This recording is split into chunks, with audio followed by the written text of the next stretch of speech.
Well, everyone, the iPhone 13 looking forward could end up having a very interesting problem, which I'm not necessarily looking forward to, and this could be a couple of things. So the first thing I want to get out of the way is that with this particular device, for the most part, I love the iPhone 13. I think it's one of the best iPhones Apple's made, and currently right now, Apple is selling this iPhone for $599. So that isn't really a crazy, expensive iPhone. It's still fairly pricey, but it's not the most expensive iPhone ever, and I do think that's a fairly decent price for this type of product. But the thing you're going to have to keep in mind with the iPhone 13 is that Apple, as of this point, actually put in a couple of different, chipsets within this particular phone. So they put the Apple A15 Bionic chip, inside of this particular iPhone, but there were also a couple other devices, that also had the same chipset, including the 13 mini, 13 Pro, and 13 Pro Max. Now, there's also another iPhone that had this chipset, which was the iPhone 14 and the iPhone SE, 3, the current generation. Now, usually the way Apple supports their devices and they go ahead and actually, continue supporting and giving out,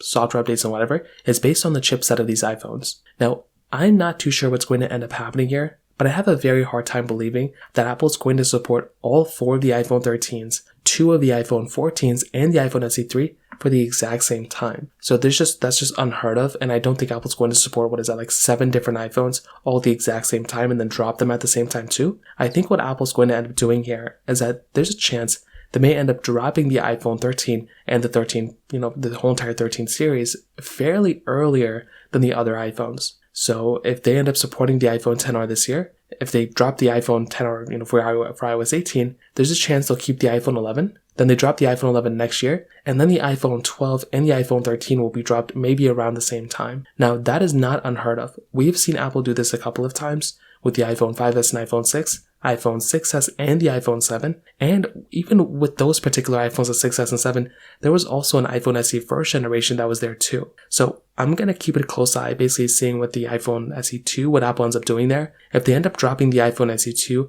if they end up doing something where the XR and the 11 are unsupported and the SE2 is dropped too, that is going to be a very, very big issue. Then that means Apple's going to be dropping iPhones in pairs of 2s, and then that means the iPhone 12 and the 13 and the SE3 will probably end up being, unsupported. I think that's the way things are going to happen, and that's going to be a very, very sad thing. I really hope that doesn't end up happening. I really end up hoping that the iPhone 13 ends up getting its own. I hope it lasts as long as the iPhone 14. I guess we're going to wait and see, but there's also a chance that doesn't end up happening, and I guess we're just going to have to wait and see what ends up happening here. So in terms of that kind of covers it up there. If you have any other thoughts or questions, let me know in the comment section below. Hit the like button, that would mean so much, but definitely hit that subscribe button. More importantly than everything else, I love every single one of you guys. Hopefully I'll catch you guys in the next video. Peace out till then.